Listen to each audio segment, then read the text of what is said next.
Could you please turn on your camera altogether?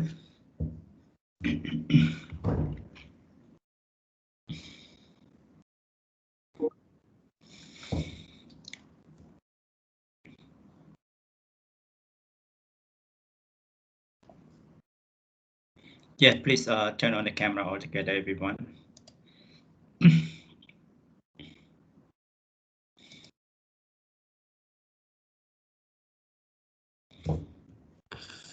So great to know you all.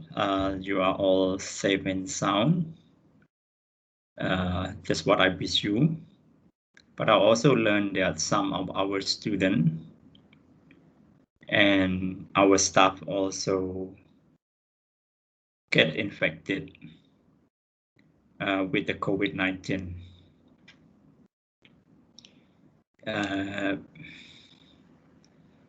You can see already, right? Every day there are hundreds of people getting infected. So COVID-19 right now, I think, infected people in every community, every group. Yeah, every group. So almost every community, you see that, right? Yeah, almost every community, every ministry, private company. If you look at ministry, even Ministry of Information, Ministry of Land Management, Ministry of Transportation, something, I think, they all have their official being affected. And university as well, I heard a long time ago that students enroll in University of Agriculture. And I just learned recently that also some students at IUPP and staff as well, quite a few of them get infected. But they don't really spread among the IUPP community because our campus has been closed for a long time. We have been doing online education, online learning for, this is our third semester, right? Third semester or fourth semester online education, online class. Right. So, but yeah, I think it's quite serious. And also, if you get infected, please inform us, inform the university as well, because university also need to know so that they can provide support. For example, if you are infected with COVID-19, I mean, you get positive, the school can waive attendance in case that you cannot continue with the online class. Even though you don't get infected, but if you are in the red zone, and if you have any problem, please let this university know. That's what I get a message from the rector, from the DIS department as well. If you cannot, if you find it difficult to approach the university, you can approach a lecturer individually. I think is also good. We keep the information confidential because we are creating a mechanism to provide support to students and staff who are affected by the COVID-19, testing positive, feeling sick, or even in the red zone, and you have a lot of burden, lacking of food or lacking of some stuff. Yeah, the university also create a group, a task force to provide support. So please let us know. So taking prevention is important. Vishal, you get a vaccination or not yet? So Vishal. Yes, sir. Yeah, you have you get some you get the vaccination or not yet? Not yet, teacher. Not yet. Yeah. How about Dom? First dose already, teacher. Waiting for the second dose. So when the second dose due? It's due on 24th. Oh, 24. Okay. How about Ane? You get vaccination or not yet? Already, sir. I just have a second dose for today. Oh, okay, good. Right. The same too. I got the second dose yesterday. Mhm. How about say, Pick, you have the vaccination or not yet? Not yet, sir. Not yet. Okay. So this is happen every classes. I learned that some get vaccine and some don't get vaccine yet. It takes some time, right? Yeah, to get it because you could imagine how many people are there, how many health workers are there. So it takes time. Also, I also learned even you have second dose of vaccination, still you have to take extreme precaution. But I heard a rumor like even today that even some health worker who get vaccination twice, still get infected and fell sick seriously. Yeah, fell sick seriously. So we gotta be careful, right? Because vaccine cannot provide protection 100% to a certain extent. I'm not sure because there is conflicting information about that. Right. But a bit happy to see that the number of new cases today drop a little bit from 600 to 500, 400 today, 300. So if the number keep decreasing, hopefully, I think by the end of the lockdown, it is. I mean, we can have more. We can return back to our normal life. Otherwise, they will extend the lockdown for another 14 days, right? So that's not a good news for us. Yeah. So that's really sad to hear that.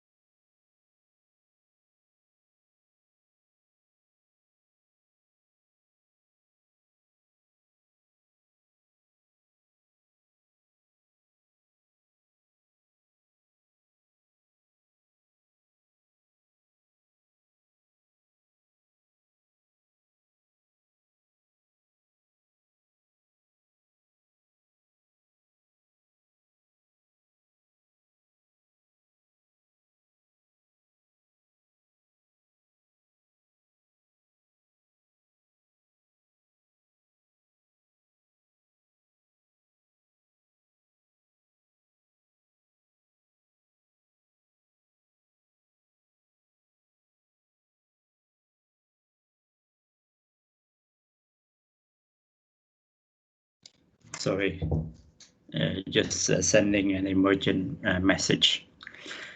Okay, so today our plan is that we will cover the rest of chapter 2, the last day of chapter 2, so that next week we can move on to chapter 3.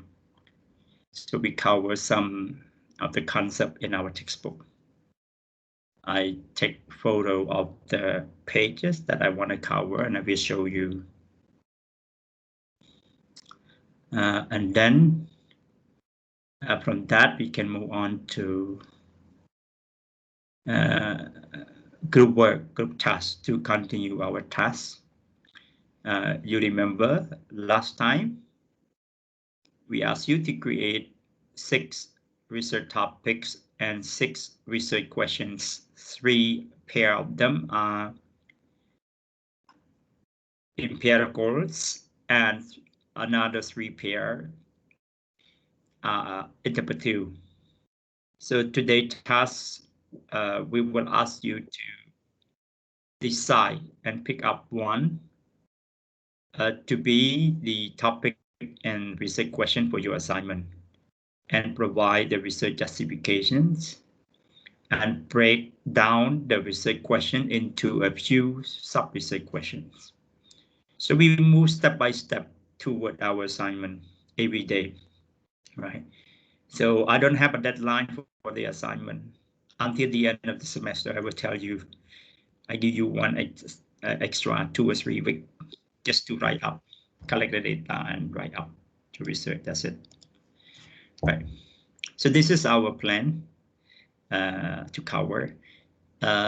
We are not going to have a break. I hope to finish the class by 7:30 or 7:40 so that we can have dinner a little bit early before the curfew, right?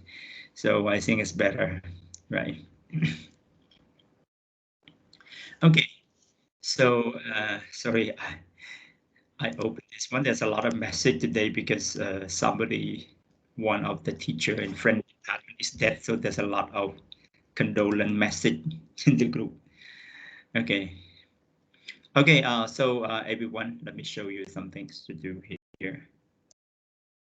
Today, I want to cover about this. Okay.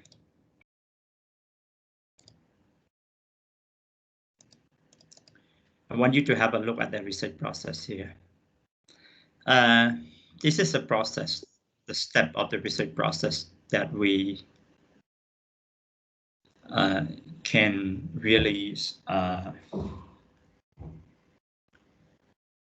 wait a little bit, but I can turn off the notifications of this. It's really disturbing.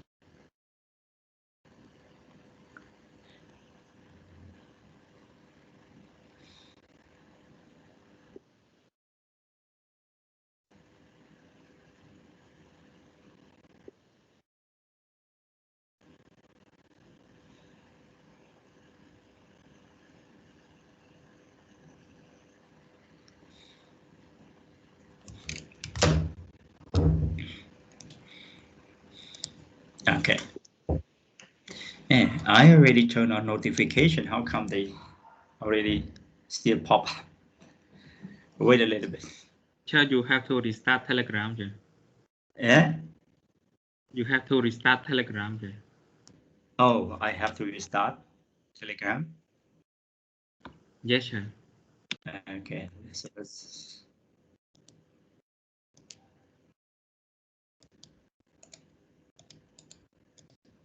Let me see. Because I sent the picture to Telegram. Okay. Let's see if still. This still pop up. I don't know how to restart because I adjust in my smartphone to turn off the notification, but still pop up. Let me try it again. Telegram. Later you can disable the notification on your desktop. Oh, really? Yes. So how do we do that then? Let's see. It's Right. on the taskbar. Taskbar. Near the microphone. Yeah, let me see.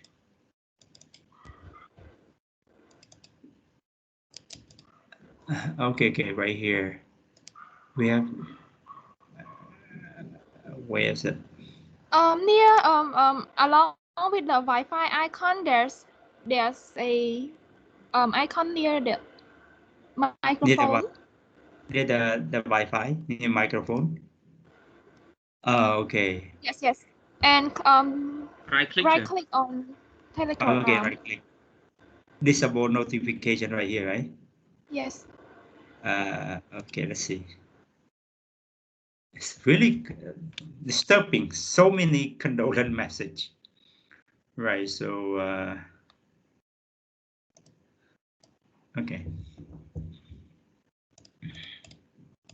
Yeah, I hope there will be no more notification. Do you see my screen, everyone? Yes, sir. Okay, so here are the 7 steps that you should follow in the research. So the first one, you have to choose a topic that interests you. Step 2, you formulate your research question. This is the 2 things that we have done so far, and most of this are covered in chapter 2. That's what we did. We are doing.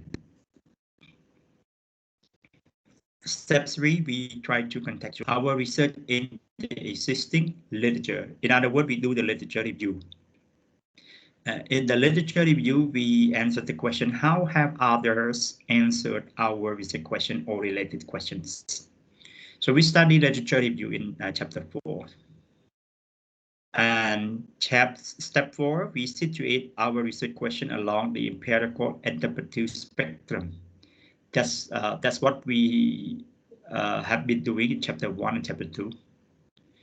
We discuss about the difference between empirical and interpretive research. We try to categorize our research question and research topic along the empirical interpretive spectrum. And then we select appropriate method, whether it's a quantitative, qualitative, case study, or mixed method. And we study all these research methods in chapter 5, 6, 7, and 8. Step number 5, we focus on ethical considerations, research ethics. So the question is, are there ethical considerations you should consider before undertaking research, before conducting interviews, before conducting survey, questionnaire, or before we travel to the field work? So we study research ethics in chapter 3. So next week we study about chapter 3. In chapter 3 we study about research ethics. And step number 6 in our research, after we formulate research question, research design, and put into consideration the ethics, right? And then we try to collect the data and analysis. So we have empirical data analysis and we have interpretive data collection and analysis. So we study about research methodology, particularly data collection and data analysis in chapter 5, 6, 7, and 8. So the last step for research is the 7, is writing up. We write up the research. And in chapter 10, provide you some practical tips about writing up research, what we should do, what we should avoid. I think this is we're gonna cover. But before I forget, I'd like to emphasize one thing here, everyone. At step 4 here, situate your research question along empirical interpretive research. It means we decide whether our research is empirical research or interpretive research. And then we select appropriate method, whether quantitative and qualitative. One problem is that some students, they misunderstood that all empirical research use only quantitative method, and all interpretive research use only qualitative method. That is the wrong concept. Okay, this is a misunderstanding. In fact, both empirical and interpretive method can use any method. It can use quantitative, it can use qualitative, it can use mixed method, case study, or whatever, right? Depending on the research question. Okay. I give you an example. Let me give you an example of interpretive research topic. You know already, interpretive research topic focus on perception, idea, identity, norm, value, social meaning, and so on, so forth.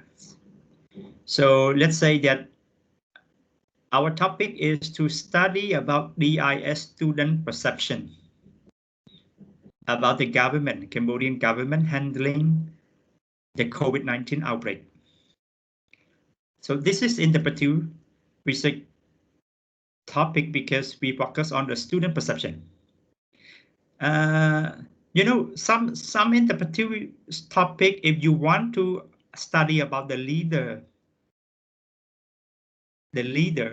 let's say Southeast Asian leader perception, we can use a method called, we can use a qualitative method called discourse analysis. We analyze the language used by those leaders in the statement, official speech, interview, and so on. And we analyze the language they use to understand their perception. So in this case, interpretive research, our interpretive research choose qualitative method, discourse analysis. But if we want to study about DIS student perception, beside the interview, we can do interview as well. We can interview 4 or 5 students. But in order, because DIS student, a lot, you know, the number of students, more than 1,000. So you may want to increase your generalizability by conducting the survey. We can conduct a survey on the DIS student to pursue their perception, to understand their perception about how the government deal with the COVID-19 outbreak. What do they think about it? So we can conduct a survey. So conducting the survey is an example of quantitative. So you may use quantitative, you may use mix, both interview and the survey. So both qualitative and quantitative. So depend on the research question. Even interpretive research, some interpretive research use qualitative methods, some interpretive research use qualitative, some use quantitative, some interpretive research use mixed method or case study. You can do the case study as well. Case study means both qualitative, quantitative of a particular case. The case of Cambodia, the case of Myanmar, and so on. Okay. So this is one thing I'd like to emphasize, because I observed that a student in the previous year and the previous year, the same thing. They always confuse it about it.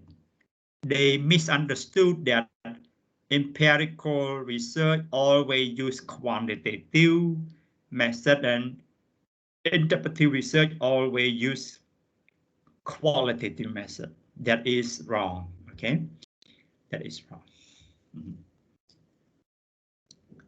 All right, so you clear about this one, everyone, or you have any problem with it? Are you okay? No problem, right? Okay, good. If you have a question, please stop me and ask a question, okay?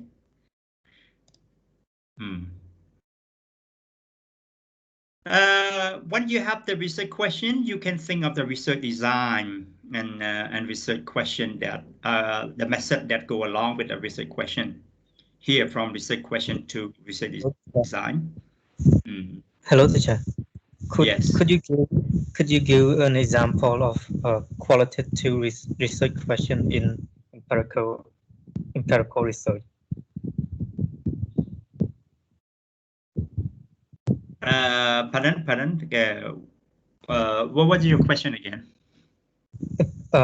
Could you give us example of empirical research using qualitative?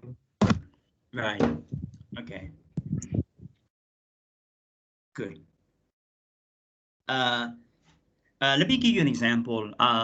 When I did my first MA in the US in 2000, early 2000, there was so many research. There was so many research about because Soviet Union collapsed in late 1980. 1990, there were a lot of study about the cause of the collapse of Soviet Union, right? The cause of collapse Union. So As a result, many studies they conduct with what factor explain the collapse of the Soviet Union at the end of the Cold War. And many studies, this is basically is a empirical study, right? What factor, causal relationship, right? Yeah, what factor? And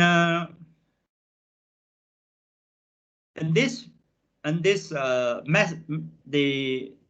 some of this research they use empirical data collection. It's a quantitative. They analyze because they hypothesize that Soviet Union collapsed because of its non-functioning economic system. So you know already at the end of the Soviet era, Soviet economic was in crisis. There was very high inflation. There were no product in the market, no food, no clothes, everything. Right. The whole economic system stopped functioning. And then the Soviet collapsed later. So they tried to, this kind of study, they use empirical data, they use quantitative method by looking at quantitative data. Quantitative data by what? By looking at GDP, macro level, they look at GDP, GNP, okay? And they look at other economic indicator, right? Poverty rate and so on and so forth. At micro level, they describe about the situation in the market in Soviet Union that at the end of the Cold War, they underproduce, seriously underproduce many things. And sometimes they overproduce something. They produce too much. Why? Because the production is not based on the demand and supply in the market. The production is determined by the state because state command economy. You get it? So this kind of study use the quantitative data, quantitative method. They use existing data such as GDP, GNP, poverty rate, okay, and other economic indicator both at macro level and micro level, and then they conclude that Soviet Union collapsed because it adopted a wrong economic system, economic state command economy, which not functioning well because it does not based on the demand and supply of the market, right? And the resources are not efficiently allocated. And there is also issue of nepotism, corruption, and so on and so forth, right? In the state-owned enterprise, But I also come across other empirical research about the same thing, the cause of the collapse of Soviet Union. But this study, they hypothesize that Soviet Union collapsed not because of the non-functioning economic system, but because of the changing perception of the Soviet leadership. Changing Soviet leadership. And they give they explain that, okay, you look at the cause of North Korea. North Korea economic is very bad, right? Economic performance is very bad. Sometimes, you know, already Korea, I read the news, sometimes they encounter serious famine. Famine means shortage of food. Children, many children were what we call lack nutrition. Very interesting. They compare the high of the North Korean people with the high of the South Korean people.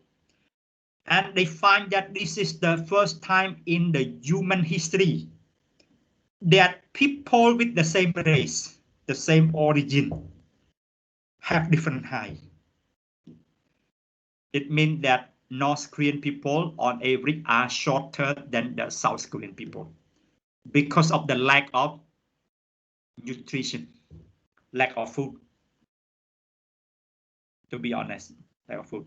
But what happened to North Korean regime? It collapsed? No, they don't collapse, right? So they have a time like this. And you look at China, also not collapse. Vietnam, not also communist at the time.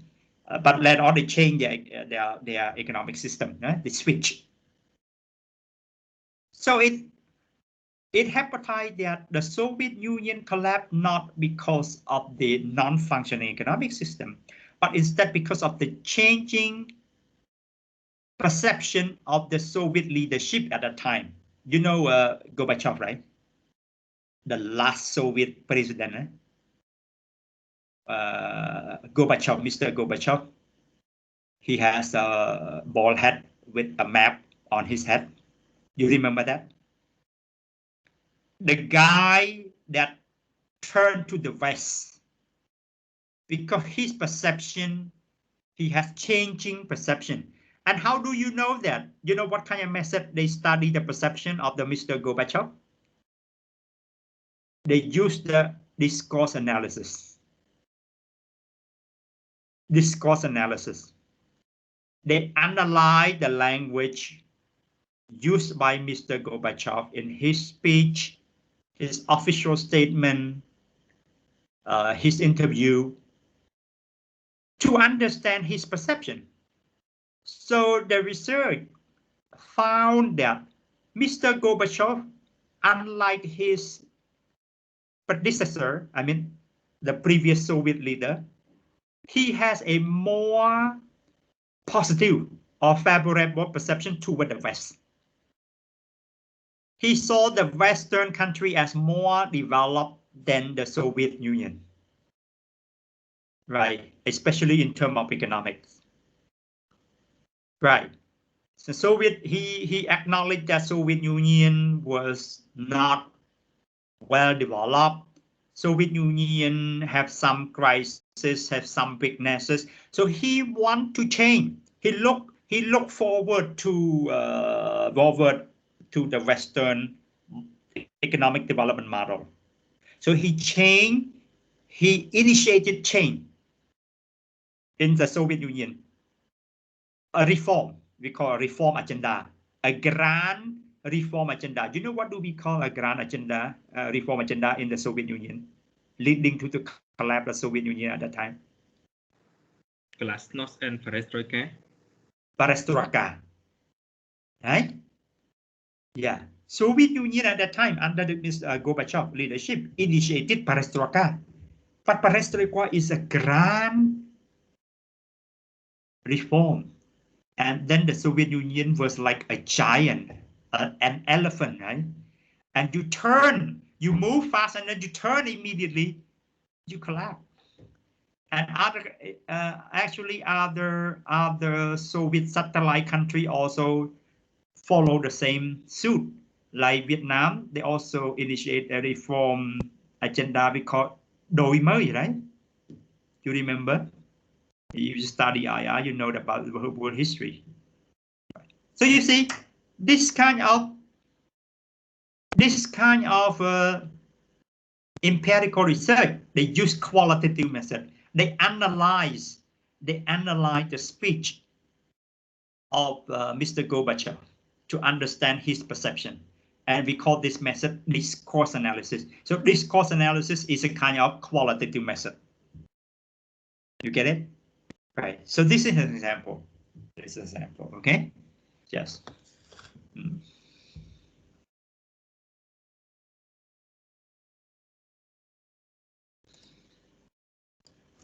Okay. you have any other question, right? Is that okay? Please wait a moment. I have an important call.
Okay, sorry to interrupt.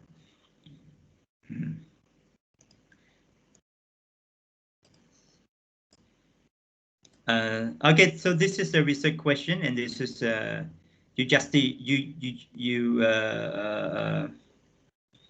situated along the empirical interpretive. In other words, you decide which your research question is empirical or interpretive, and then you can choose appropriate method. Okay, appropriate research design. Yeah.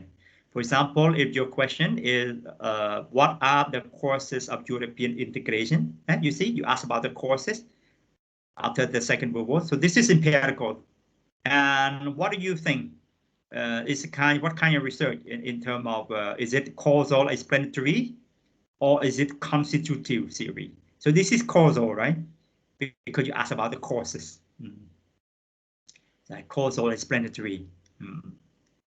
But if you ask a question like, how do the political actor make use of narrative? You see the word narrative? Narrative is like symbolism. Symbol. Use the narrative. Use the discourse. It means discourse. How do the political actor make use of the narrative of the Second World War in the 2014 war in Eastern Ukraine? So this kind of research focus on abstract idea. So this is interpretive. And it's a design, it's a type of research design which is appropriate is constitutive theory. You create a series, focus on a constitutive theory. Okay. This is a research question and example that you could go to get the sources, right, to get a bigger picture of the topic related to topic and research question. You can read in your free time. Yes, this is an example I showed you already. Okay. Now, one more thing I'd like to introduce you about hypothesis and variable. Okay, variable. Everybody know the variable, I think, dependent variable and independent variable. So here just a quick review about it. Because in a hypothesis, you need two variables. You need to have dependent variable and independent variable. So it's good to understand to understand which one is dependent and which one is independent variable. I know the majority of you know, but maybe some of you still unclear about that. So in an empirical research, you focus on explaining the relationship between two objects in order to uncover their wider pattern or inform our understanding of a specific object. So you will therefore be thinking in terms of variable in order to explain the relationship. So what is dependent variable? The dependent variable is the object under study, the main focus of the study, the object that you wish to explain. For example, you want to explain the process of democracy. We call democratization. This is your main focus. And the dependent variable is the object that you hypothesize has a causal relationship with that dependent variable. And that variable we call independent. For example, economic growth. So with these two variables, you can hypothesize that economic growth leads to democratization. Yeah. Economic growth leads to democratization. So if you say like this, democratization is dependent variable and economic growth is independent. But if you reverse like this, democratization leads to economic growth, you change the variable. Economic growth will become dependent variable, the main focus of the study, and democratization will become independent variable. That's the opposite. Okay, so please watch out for this. Which one is the main focus? We call dependent variable. Of course, how you test this hypothesis will require you to design your research in a way that would allow you to either affirm or falsify the above statement. I give you the sample hypothesis here, everyone. Okay.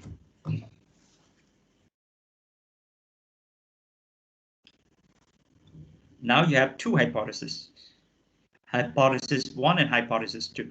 And in these two, there are two variables. One is dependent variable and another one is independent variable. Hypothesis 1, social media play a significant role in the protest mobilization during the 2011 Tunisian revolution. Hypothesis 2, social media did not play a significant role in the protest mobilization during the 2011 Tunisian. This is this kind of hypothesis we call null hypothesis in negative form.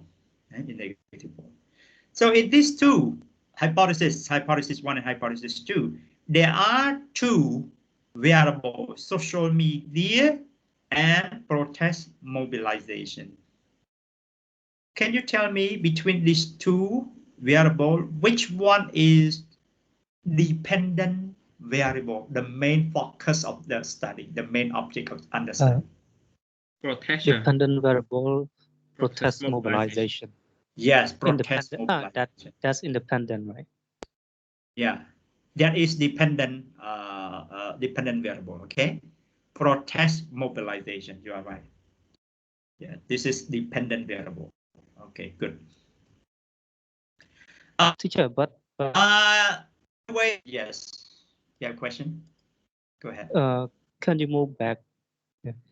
But the social media, I think, is dependent variables here. Social media is dependent variable because it yeah costs. no it's yeah it caused the protest mobilization, right? Yes, but, Yeah. If this one caused the protest mobilization, it means that mobilization depend on the social media. Is that right? So we call it dependent. Dependent because they depend on many factors, and one of them is social media, right? And social media is independent because they don't have they don't depend on any other thing. You get it, right? So this is we call protest mobilization. Media, social media lead or play a role, mean lead to protest mobilization. Is that right? but isn't that social media is a like Independent. hypothesis that cause the outcome of the No. protest The mobilization? whole of them is hypothesis.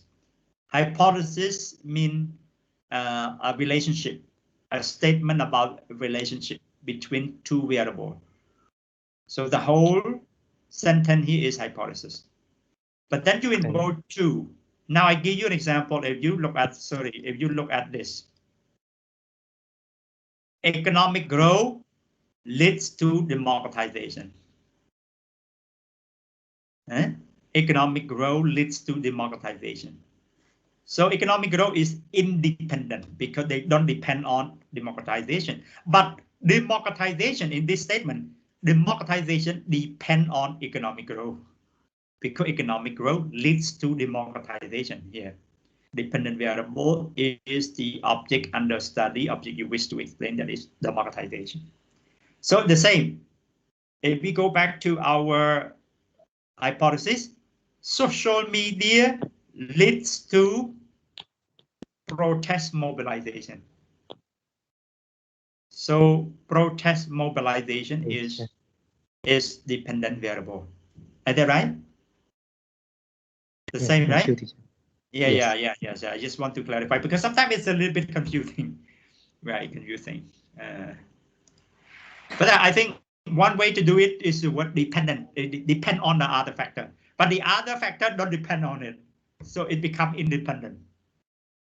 Okay, so this is one thing.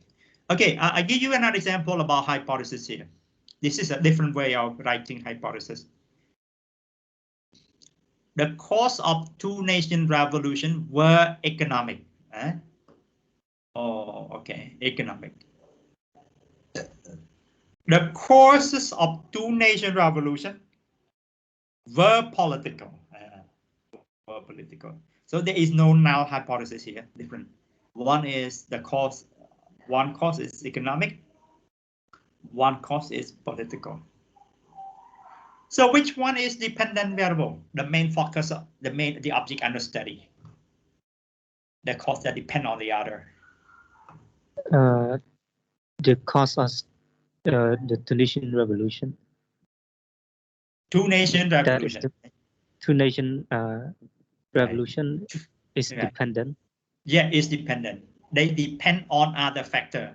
They depend on economic, or they depend on political factor, right? So economic factor, if you rephrase it, economic factor lead to two-nation revolution. Political factor leads to two-nation revolution. So two-nation revolution is dependent. And economic factor, political factor are independent. Right? They cause the dependent two-nation revolution. So quite confusing sometimes.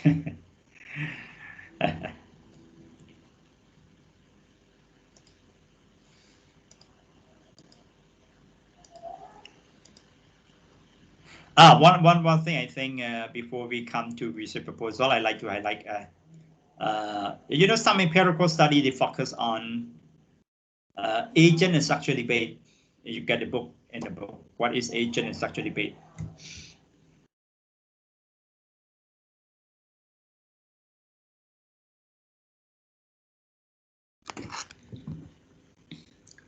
So you might have come across, here is the content, you might have come across the second scholarly debates in which the author debate the effect of structure.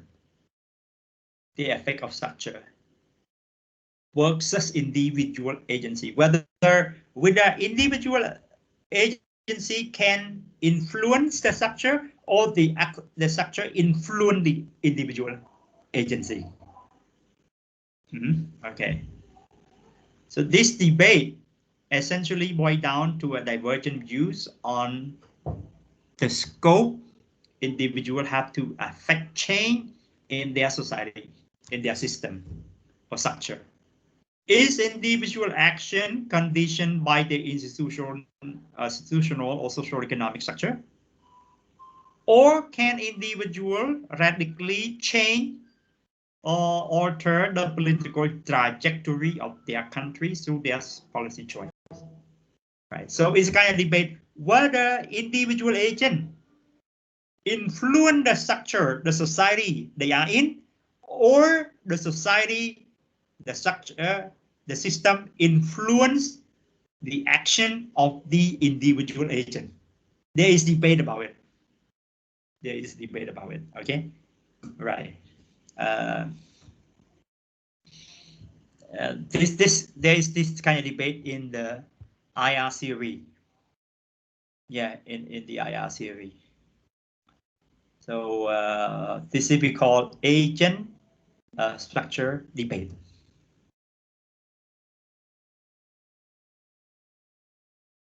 You know, when I teach at this point, I always remind when I was a student, when we were studying abroad, everyone think, okay, when I went back to the country, I will change my country, right? Yeah, I will change my country because there are many problems in my country. So when I go back to my country, I want to change the country. I promise myself to change my country in 2 years.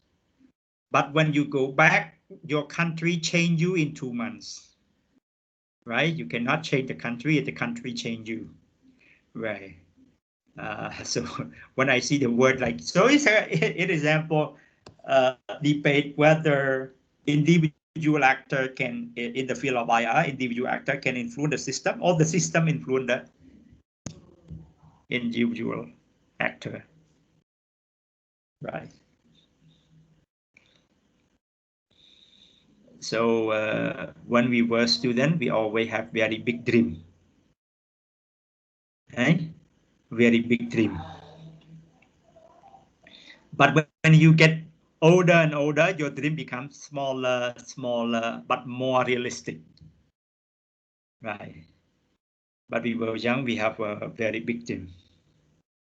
I think it's good, you know, if if you follow the Facebook, you will see a lot of we talk about chục chay, crew chục chay, right? Study about how to be successful. And one of them, they teach you that you should have big dream. Big dream. Don't have a small dream. For example, dreaming of running your own company, dreaming of building your reputation to be Oknya, to be tycoon, high-ranking official, scientist, great scientist, or to be people like Elon Musk, right? Something like that. But in fact, you are right. But to reach that point, commitment is very important. To have big dream is very easy, right? Dream big is very easy, but to make effort to realize our dream is probably the most difficult thing. So I remember one thing about the creativity and entrepreneurship when I teach at the English department. I teach global study and educational psychology. We call foundational education GEO student. I remember one part of the lesson they talk about creativity. So probably creativity, entrepreneurship, leaderships are the jargon that you hear every day, word that you hear in the workshop seminar. They said that creativity involved 1% of inspiration, but 99% perspiration. Right. So when you attend the seminar about success, they will inspire you. Right? They will tell the story to inspire you to be ambitious, to have big dream. But don't forget that account for only 1% of the whole picture. Another 99% is perspire. Perspire means sweat. Bao nhiêu? Đấy. Chứ là trong chục chế inspireអ្នកខ្លះថានៅគូឃើញគេថា inspire តែ inspire យើងបានគឺស្អីធ្វើអីក៏បានតែយើងចង់ធ្វើ right ប៉ុន្តែបើយើងរៀនមែនតើគេថា inspire ហ្នឹងដើម្បីបង្កើតអីមួយថ្មីបានinspire ហ្នឹងតែ 1% ទេបានន័យថាយើង inspire ហើយតែបើផ្លែយើង inspire គេ inspire យើងបានព្រៀបគេស្ដាប់គេនិយាយអីយើងផ្លែចង់ខ្លាយទៅជាអ្នកជោគជ័យចង់ខ្លាយទៅជាអីព្រាមតែអាហ្នឹងក៏ព្រាយើងសម្រេចបាន 1% 99% ទៀតគឺ perspire បែកញើសមាន effort long term of effort. So I remember one thing, just a bracket outside because I don't want to focus too much on the chapter. Maybe you get bored. I scroll down the Facebook and I come with one posting about the success workshop, and they ask the trainee to wake up at 2 o'clock or 3 o'clock in the morning to do the meditation. They said, okay, one of the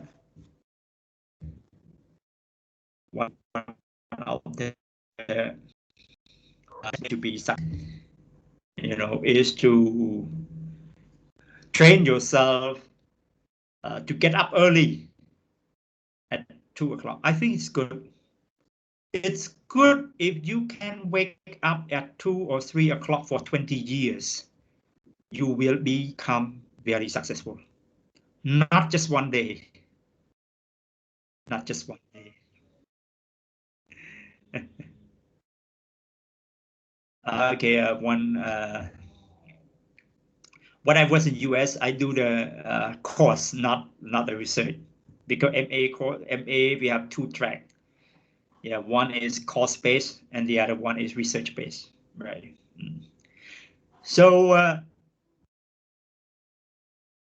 So perspire is very important. And when I see that post, they remind me about the Cambodian people working in the United States.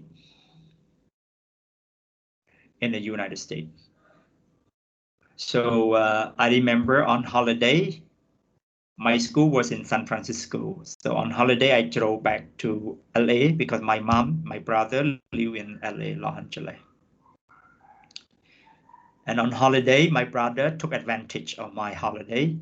They went to Cambodia to visit. So they asked me to take care of his store, donut store, for 2 weeks. I worked there for 2 weeks, and I feel that it was like 2 years.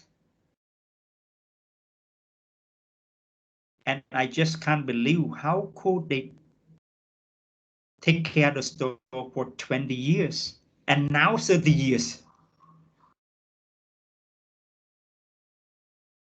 You know, we close the store at 10. By the time we arrive home, we had dinner at 11.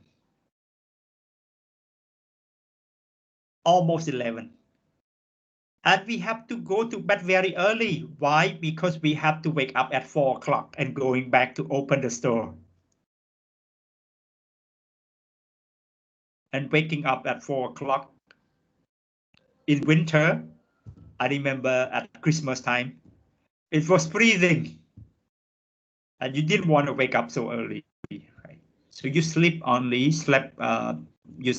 3 or 4 hours a day. At night. So you have to sleep 2 times a day. You sleep 3 or 4 hours, 4 hours at night, and in the afternoon, you have another 2 or 3 hours sleeping. So you cannot sleep one time for 6 or 7 hours, or yeah, that is impossible. And so when the other people come up to replace me at 10 o'clock, I could go out to do shopping, you know, like macro. Over there we have a Costco, a Walmart. You could do the shopping to put things in the store. And we went back at around 3 or 4 o'clock. So again, if you work 12 hours a day in the United States, you were a lucky one. Yeah. On average, Cambodian refugee immigrant, I'm talking about the hardworking. I'm not talking about the lazy people who live on the unemployment benefit. Yeah. You have to work more than that. So one time I read about the I think there was a newspaper in Long Beach. Long Beach is Khmer City. Eh? I don't know if you have been visiting Long Beach. There was a Khmer community and they published newspaper. And one time I read the newspaper, and in one section they feature Cambodian immigrants who were successful. And they feature a lady, an old lady who was a widow. So when the Pol Pot collapsed, he migrated with she migrated with her daughter to the United States. And the reason that they feature her in the newspaper because her daughter was one of the top students and was admitted to one of the prestigious university in California. I don't remember exactly which university, maybe UC Berkeley or UCLA. I forgot about that. But what I learned about her, the old lady, she worked 16 hours a day. Yeah, for 15 years. 16 hours, everyone, not 8 hours. Yes, 16 hours a day because she was widow. She had to work hard. You know, she escaped the Pol Pot regime. She survived the Pol Pot regime, the genocide, and she had to take care of herself and her daughter. And she was a widow. She worked 16 hours.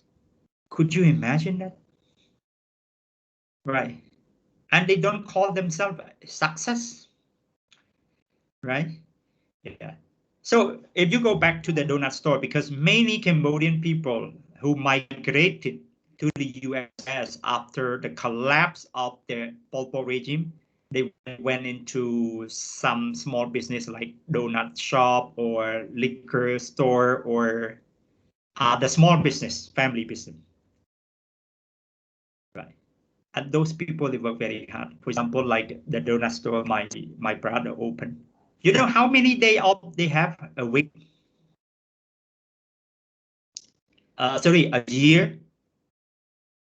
They have 4 half days of a year. Half day off 4 times. Christmas Day, half day off. July 4, half day off. New Year. July 4 is Independent Day, you know, July 4. Yeah, US Independent Day. Okay. Thanksgiving, another half day. It means they open the store half of the day and they close another half of the day. And maybe another half of the day during the Chinese New Year. It was not a formal holiday in the United States, but sometimes they decided to close down altogether, so they had a family gathering. And I asked them, how come you have only 4 half days holiday a year? So you work 363 days a year, and they work that way for 30 years. Right now, up to 30 years. Could you imagine like that? Right. ចឹងមួយឆ្នាំ365ថ្ងៃគាត់ឈប់តែកន្លះថ្ងៃ4 ដងឯក្នុងមួយឆ្នាំហើយគាត់ប្រាប់ថាឥឡូវធូរជាងមុនហើយពីមុនគាត់ឈប់តែ2កន្លះថ្ងៃផង Right គាត់បិទតែ July 4 ហើយនឹង Christmas Day Thanksgiving គាត់បិទតែចូលឆ្នាំចិត្តគាត់បិទតែ Right 30ឆ្នាំតើគ្នា imagine Right 30ឆ្នាំហើយមួយថ្ងៃធ្វើការជាមធ្យមពី12ទៅ15ម៉ោងដោយលោកគ្រូប្រាប់ចឹងធ្វើបានតែអ្នកចេញពីអ្នករស់រៀនមានជីវិតពីសម័យប៉ុលពតគ្មានអ្នកណាធ្វើបានសូម្បីកូនចៅជំនាន់ក្រោយឲ្យលោកគ្រូទៅធ្វើក៏ធ្វើកាត់ដែរ Right ធ្វើបានទេ Right so Right ប៉ុន្តែដោយលោកគ្រូប្រាប់ចឹងអាហ្នឹងសម្រាប់តែខ្មែរយើងដែលតស៊ូអ្នកដែលរត់ទៅតាមជំរំចំណែកខ្មែរយើងទៅសម័យឥឡូវគេមានលុយសល់ពីគ្រួសារកូនអ្នកធំកូនអ្នកមានគេទៅ enjoy life right ខុសគ្នារឿងខុសគ្នា right រឿងខុសគ្នា right that story but related to what I want to study about the change right related to change I have a story about to tell about life in the United States for Cambodian immigrant. They work very hard. So for me, if I see people working 8 hours, you know, if you work 8 hours a day in the United States, we call that you are on holiday. Okay, you are lucky. So 8 hours a day is more like a part-time job in the United States for Cambodian immigrant. Right, it's not a full-time job. Full-time job at least 12 hours. Very hard if they have their own business. So this is so that remind me when a word change, you have a commitment, right? Dream, having big dream, inspire, account for only 1%, but perspire, sweat, account for another 99%. If you want to be creative, to create something new. Otherwise, you cannot create anything new. It's just something that is not new, something that is cheating. Right.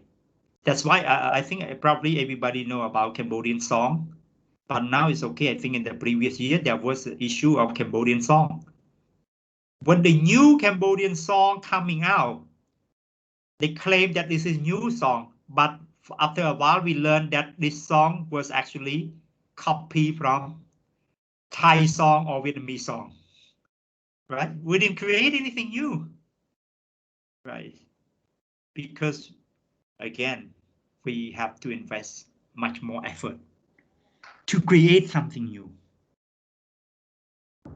Okay, no shortcut. There is no shortcut. So again, having big dream and change. So this is an issue of change. I like to go ahead a bracket before we continue. All right, next everyone, going back, I like to focus on research proposal. Research proposal. Sorry, I think it's better to use this one.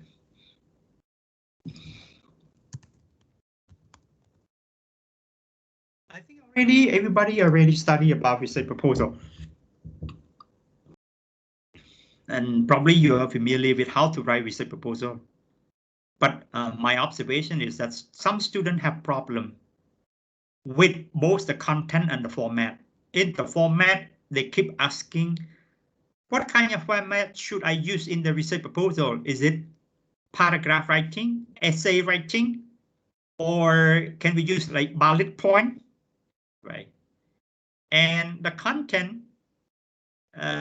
what kind of information should I include? Should I include literature review or not? Should I include research question or not? Should I include finding or not, for example? Okay, so now we let us brainstorm all together about the content. What kind of information should we include in research proposal? So everyone, please go ahead.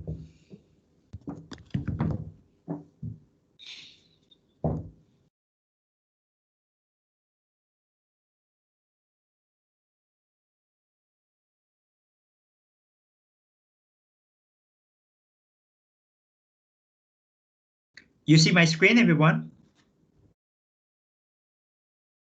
No, sir. No. Đâu rồi cha? Oh, you don't see my screen? Ah, okay, sorry. Now you see my screen? See, sir. Okay, good. All right. So everybody tell me, what kind of information do we include in research proposal? Research question, sir.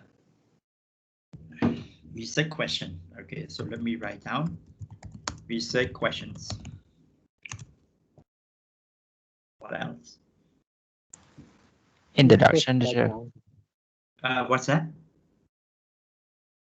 Background and We don't hear you well. Can you repeat it loudly, please? Background, teacher. Background studies. Okay, background of the study. Okay, background of the study. Okay, what else? Objective, sir. Research objective. What else? Introduction, teacher. Literature review. Literature review. Okay. Yes. But right around, I just put it whatever you said, and we discuss later. Research design, sir. Research design. Okay, research design. Okay. What else? Research tool. What do you mean research tool? Research tool Research like what? Research method? Yep. Yes, Method. part of the research design, you address about research method. Methodology. Yeah, methodology. Okay.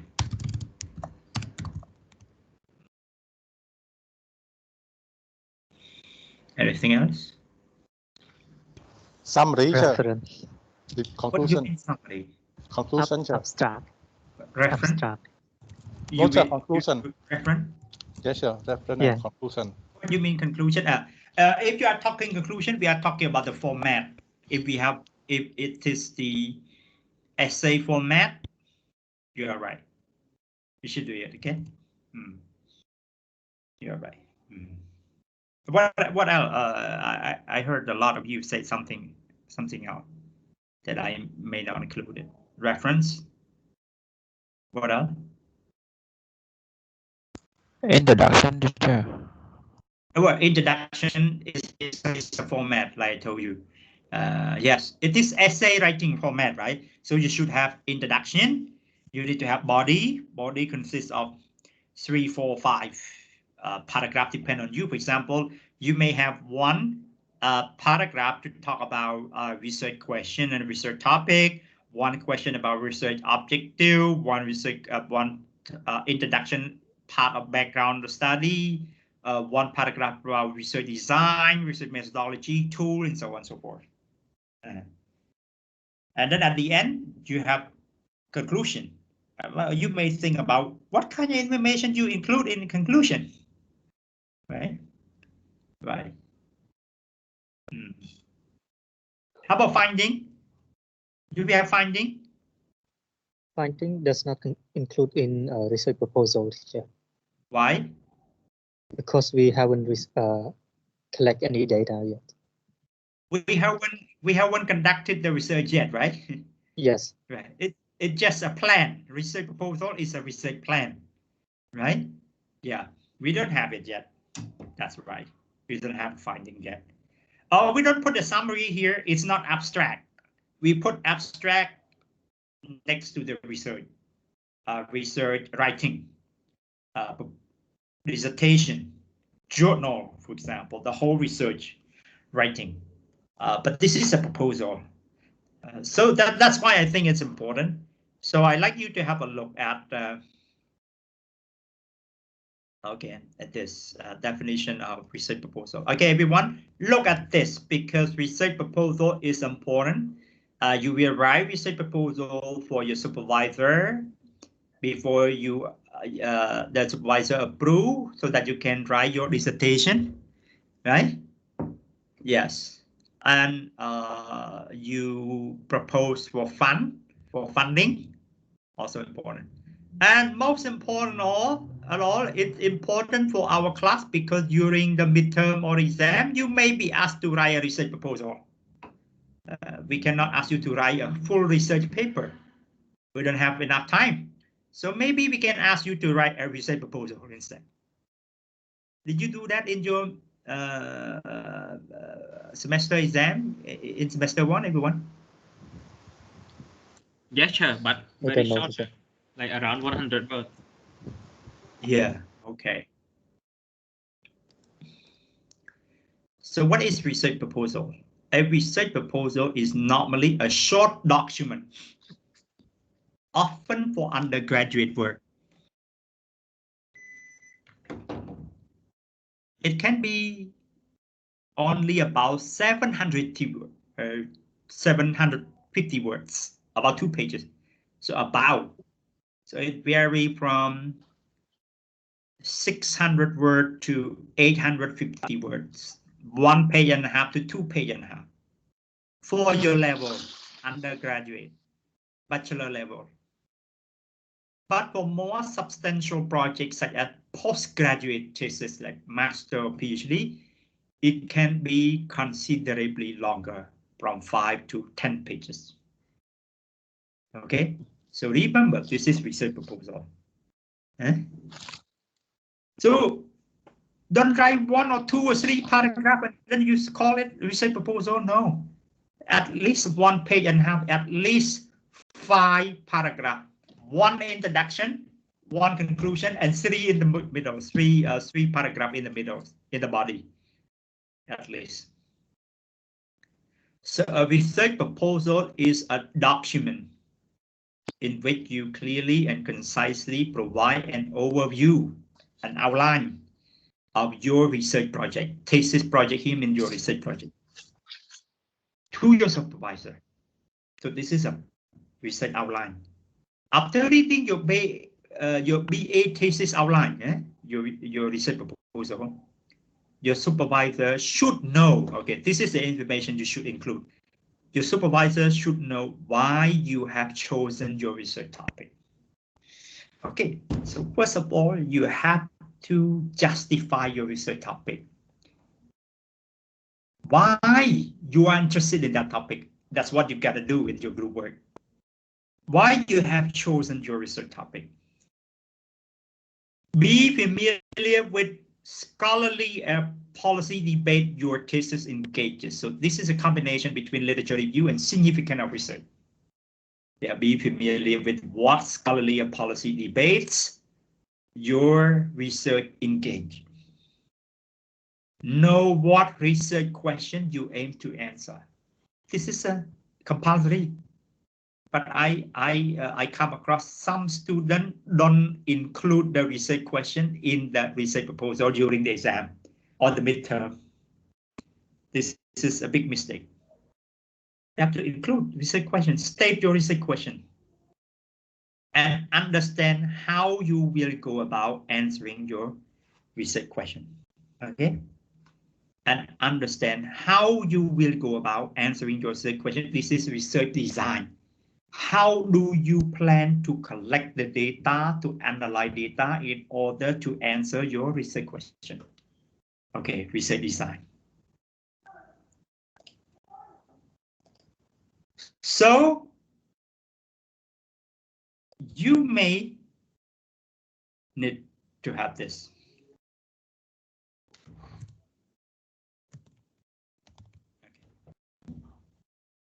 You may include research topic.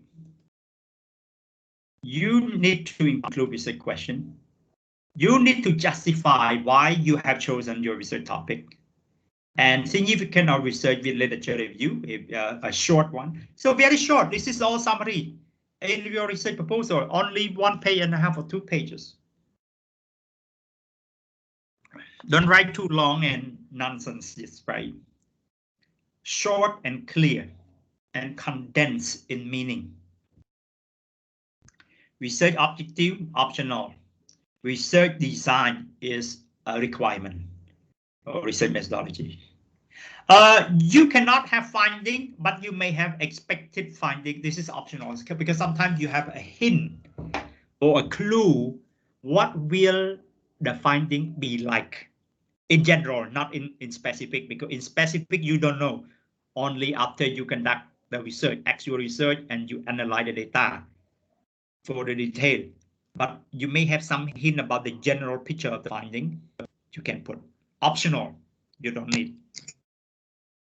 Time frame, timeline, optional depending on the purpose.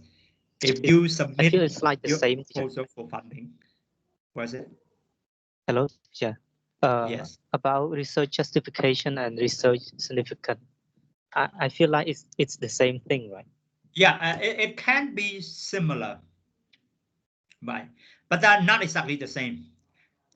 Research justification, you can justify because it is important, but also because you are interested in it, right?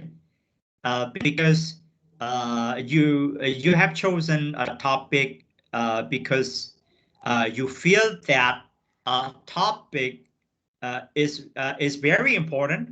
This is significant research, or because you think that that topic will contribute, or sometimes you have a hint that that topic just happened.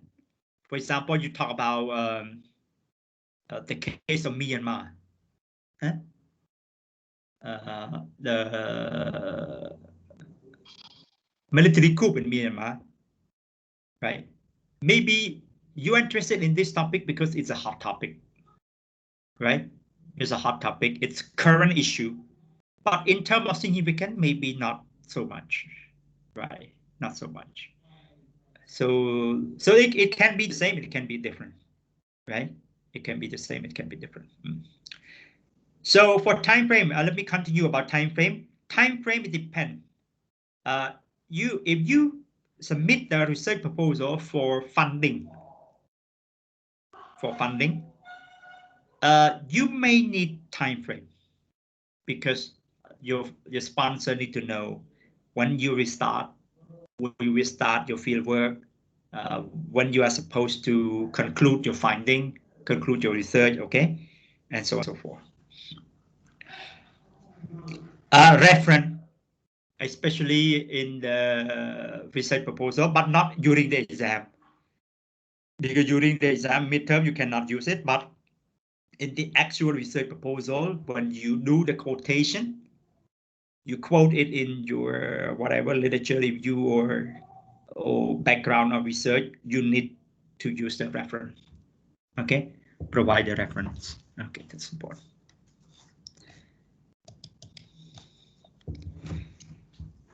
So you have any other question? Please go ahead.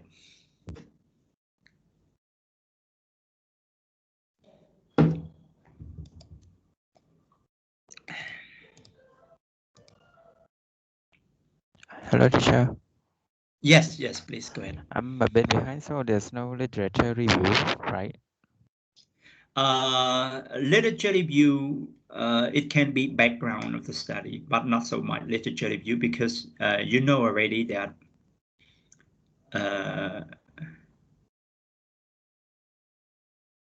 the length of the research proposal can be quite short, especially at bachelor level, right? So literature review usually take up a lot of spaces. So sometimes people combine together with context of research in introductory paragraph, right? So it is quite optional, literature review. Yeah.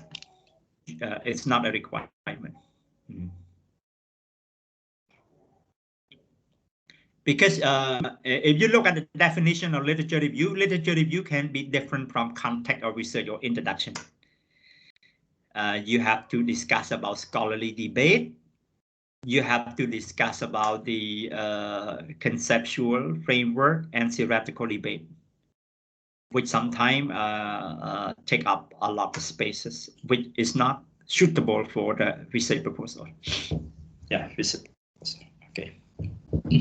So literature review is optional in the research proposal. But the context of research is important in introductory paragraph. So in our Okay, course, so in a moment. hello, sir. Pardon. Do you have a question, please? So when we write a research proposal and research report during the entire course? We don't hear you well. Can you adjust the microphone? So in the software we write research proposal and research report as well in the course.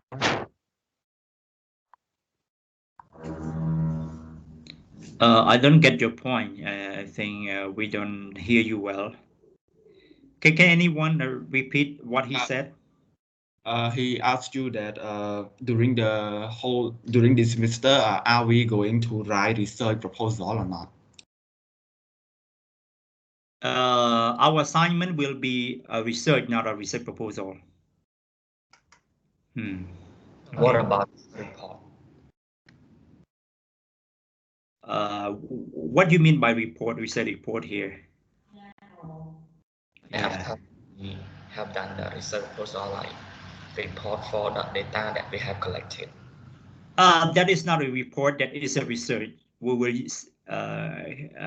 have assignment. In our assignment, we will write a research, a mini research, which well, you can call it a research report or whatever. But I don't like the word research report. There are only two things: it's actual research or a research proposal.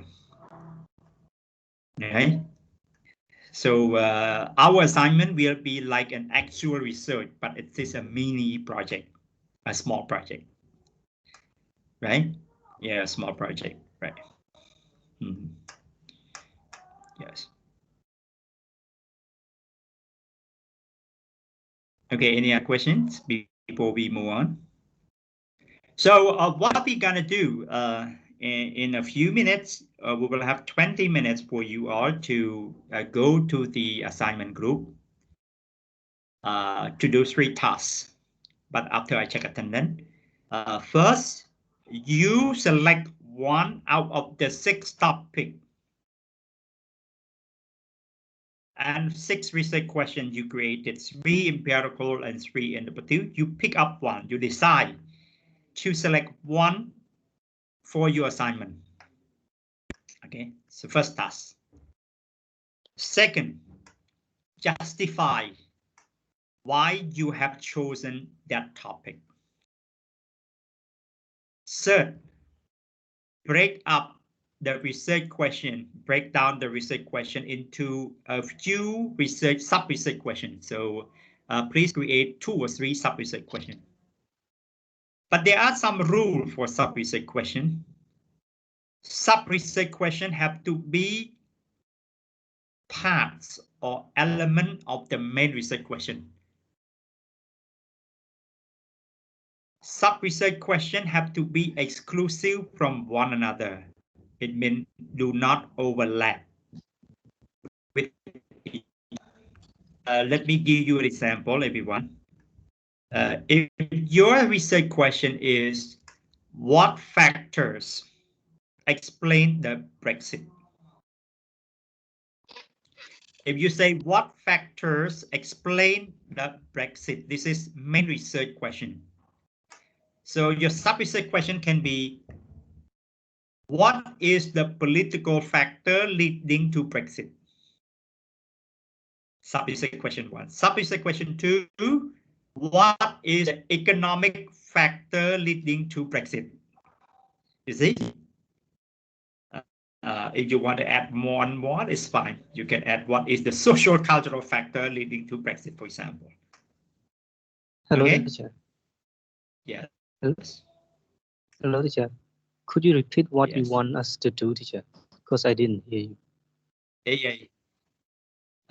Okay. We want you to do, one is to select the topic for your assignment and research question for your assignment.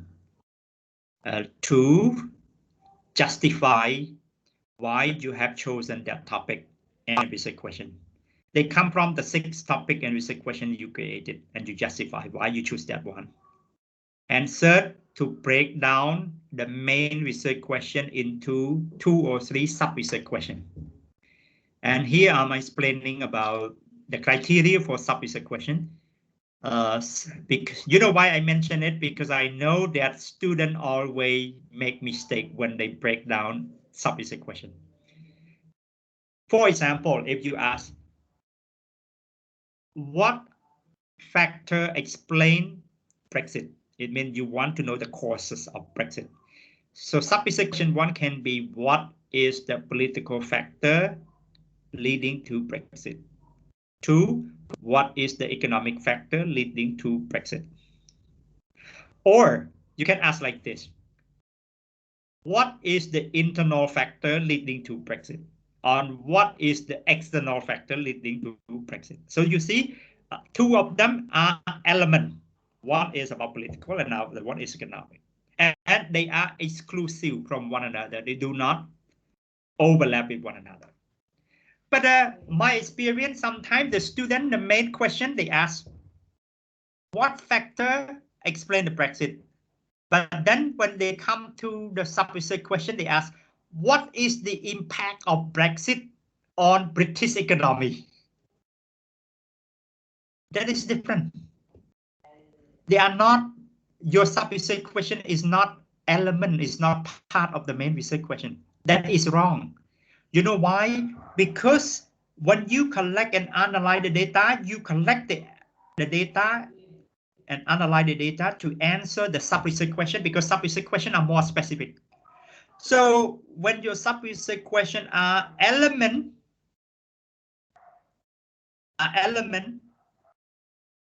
of the main research question, when you answer the sub-research question, you automatically answer the main research question.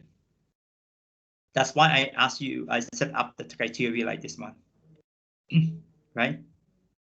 Or sometimes you don't have to follow my example, like what is the political factor, economic factor, internal factor, external. You can ask like, how does immigration issue in UK contribute to exit? Okay, to Brexit. You can ask like this one. Okay, if you have a hint that one of the factors leading to Brexit is immigration issue. So you can ask this question. And another one, how does the rise of nationalism contribute or lead to the Brexit? Okay, they do not overlap with one another. You can ask like this, no problem. So again, my criteria is just that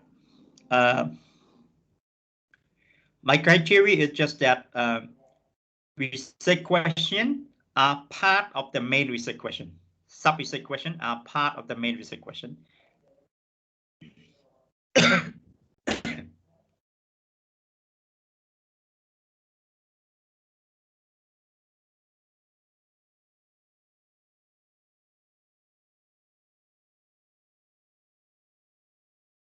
And they do not overlap with one another. They do not overlap with one another. Okay, clear, everyone? So this is what we want you to do in the group. But before you go to the group, let me check attendance quickly, everyone.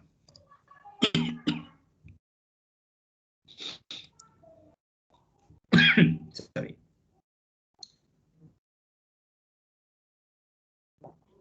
Say not here. Yes, sir. Or done. Yes, sir. I'm here, sir.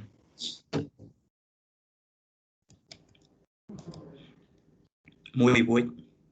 Yes, sir. Xiết nán. Yes, sir. Chay lóng. Yes, sir. Bà nhá.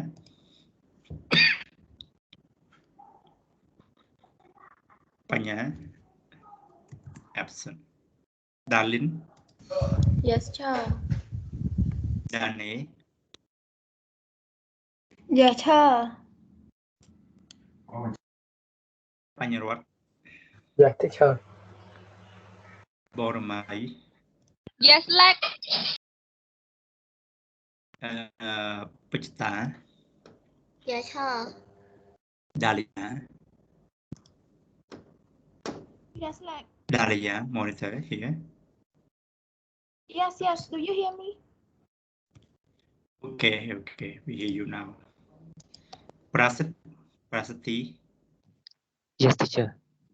Xích bích. Yes, teacher. Xâm nán. Yes, sir. Tích cún. Yeah, teacher. Bút thiệt đất. Yes, sir. Which mean. Yes, sir. Kanitha. Kanitha. Absent. Yes. Yes. Siêu quang. Yes, sir. Reni. Yes, teacher. Xuân hua. Yes, teacher. Vị miến. Teacher. Sông Tây. Yes, teacher. Rang sấy. Yes, like. Chị đã. Yes, leg. Về đạp bốt. Yes, teacher. Chân đà niết. Yes, I'm here.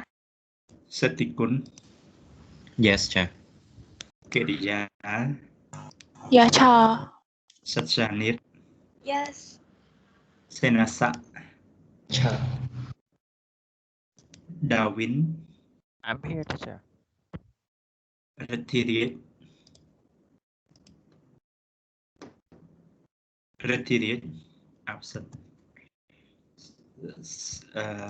Số bị giáo. Yes, sir. Mani rót. Chan mani rót.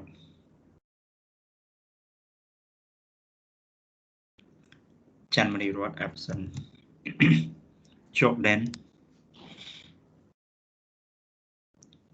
Chộp đen. Absent. Petra. Sorry, so Petna. Yes, leg. Lý Sujita. Yes, teacher. Okay, let me confirm absentee, including Jordan, Chanmani Rod, Ratiriet,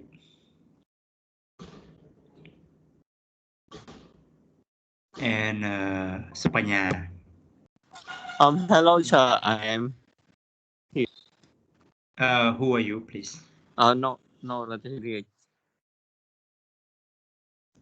But Ratiriet, right? Yes, sir. I'm here. Just go to the bathroom. Hello, sir. Can you hear me? Okay. What's your name? What's your name? I'm Jordan, sir. I have called my name. Sure. Yes, yes. So Jordan is here. Who else?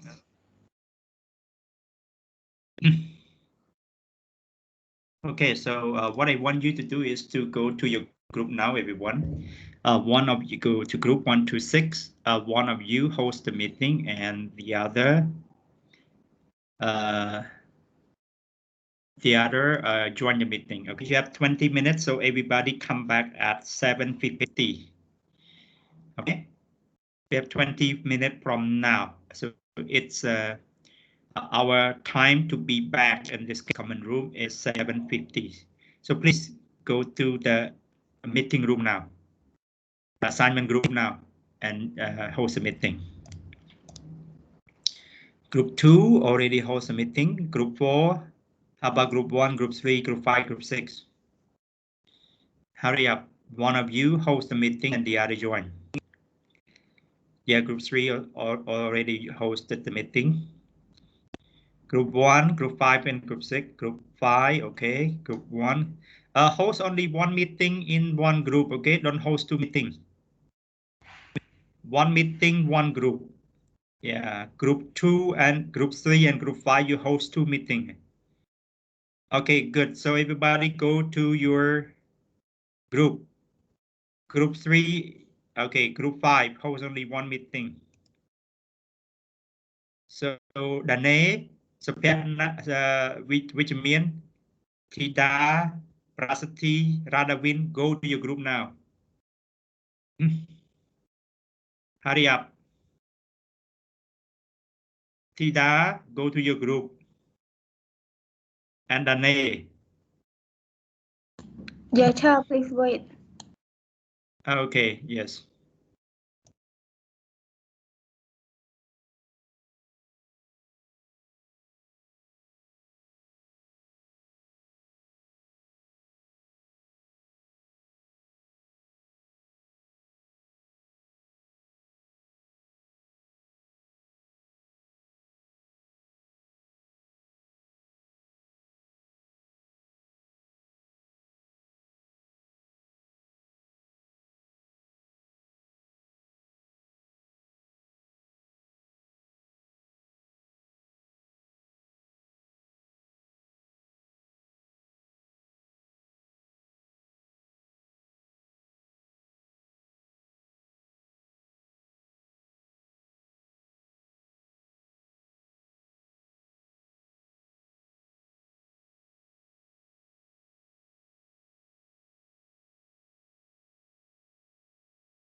Hello, teacher. Hello. With you, do you have any problem? I want to clarify whether you put it with absence. Clarify about what, please?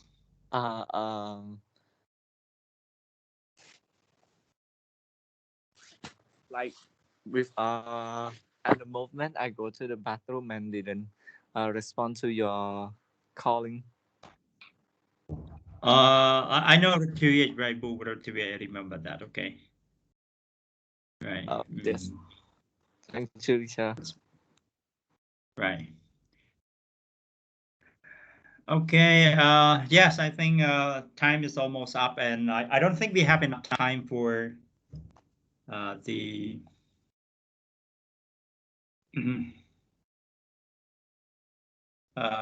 Presentations. So I think next session, everyone.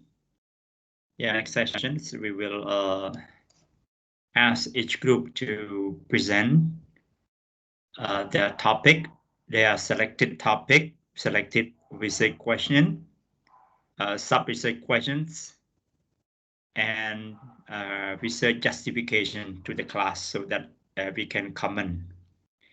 And also we will have you have to read chapter 3 as your homework about the research ethics because we will focus on chapter 3 next week. And one caution about the selection of the topic and research question for your assignment. Please try to not to select a topic because that research is available on the internet. Because if you select it on the internet, you have a tendency to copy things from that, and that is an act of plagiarism.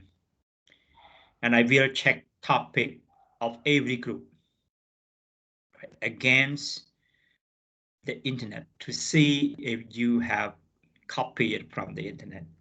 So if I found out that you select it because you it's on the internet and you copy the informations and writing style and whatever, your paper will not be marked. So what I want is the originality, authenticity of your research. So like I told you, I emphasize, it's not a problem if you write good or bad research assignment. But I believe the more original, the more authentic your research is, the more you learn. Because when it's coming from you, you will learn because you reflect on what you study, and when you put into your writing, you make progress. You will learn from that. So don't copy from the internet. Otherwise, you will not be marked and you probably doubt why you fail at the end of the semester. So please be careful, okay, when you select the topic for the assignment. All right, so you have any questions before we end the meeting? Please go ahead. So next week, each group present your topic, justification, and research question, sub-research question. Yes, and read chapter 3. Clear, everyone? Clear, sir. Clear, sir. Very clear. All right. Yeah. Yeah. All right, thank you very much then. Thank you for your attendance and your attention. Please enjoy your dinner and see you next week. And please take care of your health. Bye. Bye. Goodbye.